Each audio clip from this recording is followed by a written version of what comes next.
Welcome everyone, Christine here with a discussion about auto-resolve and settlements in Total War Warhammer 3 Immortal Empires, using Warhammer 1 to show you how this game did it. This game is over 7 years old and I reinstalled it recently just to get the feel for how the dwarves were back in the day as opposed to how they are now, where they are a piss poor race.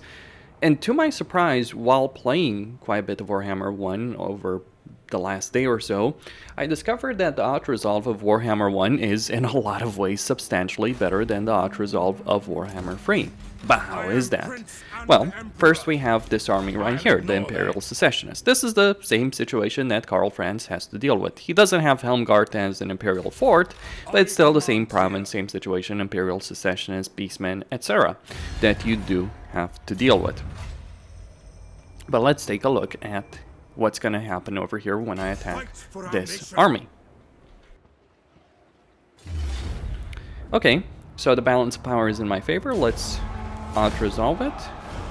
So auto-resolving, I lose 131 men. Not too bad. But what's interesting is that this army is going to walk away. And right now, I actually don't have enough movement points to chase them down, even if I do get Rune Marcher. So instead, I'm just gonna pull back and get some swordsmen over here in this situation. That will actually allow these guys to go back into Grunberg as the settlement and fortify it. By the way, what's great about Warhammer 1 is that end turn time is significantly better than what we have right now in Warhammer 3. Yes, there are 200 factions, but still, you get the idea. Either way, let's attack this settlement. If I attack this settlement, this exact same army, or even a better army in Warhammer 1, or if I wipe out this army, because like in Warhammer 3, if you auto-resolve against this initial army, it will get completely removed. But if I wipe out this army and then attack Grunberg, I may lose a substantial portion of this army, even entire units over here. But auto-resolve it as Karl Franz over here in Warhammer 1. I will. And lo and behold, I come out on top. Now I get the Battle of the Bloodpine Woods. As you say. And I do have free recruitment slots as well. Now, the difference is that in Warhammer 3, Immortal Empires, or in Warhammer 3 in general, any defender in any settlement gets a major defensive bonus when it comes to the auto-resolve. This was something Creative Assembly added in Warhammer 3 to take into account the settlement layout and the towers. But that's no longer the case, but the auto-resolve benefit still exists in the game. And it makes a campaign complete misery, because you end up in the situation where the vast majority of battles that you may have to fight in a campaign are settlement battles. By that I don't mean in the sense that you're actually fighting in like on the settlement map or in a siege. By that I mean that, especially for certain races, you may end up having to fight the vast majority of like minor settlements in minor settlements to just conquer them. Like, and just to give you an idea, this army that is here, like, we're pretty evenly matched for numbers, but I'll just walk all over them. And keep in mind, the Empire isn't the best race with regards to auto-resolve, and yet I've just wiped them out with ease, as they should be wiped out with ease, because they're a bunch of filthy rebel scum. So I'm gonna pick up Pistol Corps over here and get rid of that barracks. Is it time? And this will keep happening. In fact, in a campaign that I've played as Grimgore in the game, and I've uploaded it, I find like what, maybe 5 battles in total? None of them were settlement battles, and all of them were like field battles. And the battles I have fought have been the meaningful battles of a particular campaign, not wasting my time fighting trash like this. Because here's the thing, to unite the even if you win, like look at the amount of casualties. This is unmodded. The only mod I have enabled right here is the better camera mod for battles, which has no impact whatsoever. This is unmodded. No mods, no difficulty, highest possible difficulty. If I was to do this on Legendary very hard, I would have lost this army several times over. But now, I have an entire damn stack of troops ready to go, and the only battle I actually have to fight manually, because I don't think there's an auto-resolve quest battles mod in Warhammer 1, or at least I didn't see it. The only battle I have to fight manually is the battle for the Blood Pine Woods.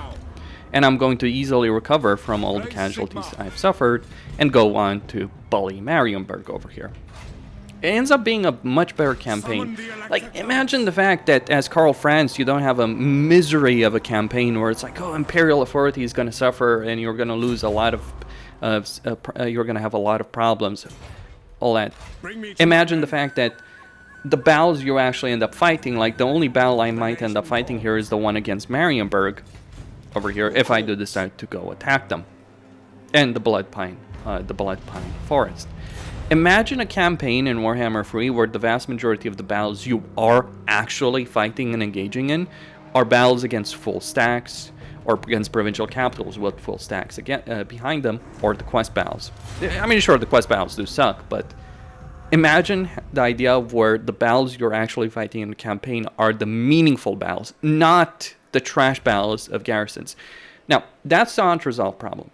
But let's talk a bit about another issue in Warhammer 3 Immortal Empires. And I think this is a major issue and has been ever since Immortal Empires. Like, obviously, for Creative Assembly to make that map, they had to shrink the distance between settlements. That means that the vast majority of battles you're fighting are going to be in settlements. Okay, beyond that resolved problem there, you also have the issue where enemies can't retreat from settlements. So the army that I had here near Grunberg, they retreated. If I attack Marienburg over here, outside of Marienburg itself, they will retreat. But if you constantly have a campaign where like 90% of the battles are in settlements, then the defender gets wiped out. Never mind that the defender whoever is the defender and whoever loses a battle in auto-resolve in Warhammer 3 gets wiped out even on a field battle. But whoever fights in a settlement will always lose everything if they lose the battle, as opposed to a field battle where they might run back, run away, get some units. It makes for a far more dynamic and interesting campaign than what we currently have in Warhammer 3, because you're constantly having to move around the campaign to deal with various issues, as opposed to just settlement hopping from settlement to settlement to settlement to settlement. And having that major defensive benefit in auto-resolve against the AI if they do decide to attack you. Now, I'm not saying the AI is very smart in Warhammer 1. It is not. It still has a lot of issues, but I'm not going to lie. The campaign pacing of a campaign in Warhammer 1 just feels substantially better as any faction. We can talk about Dwarves, Empire, Greenskins.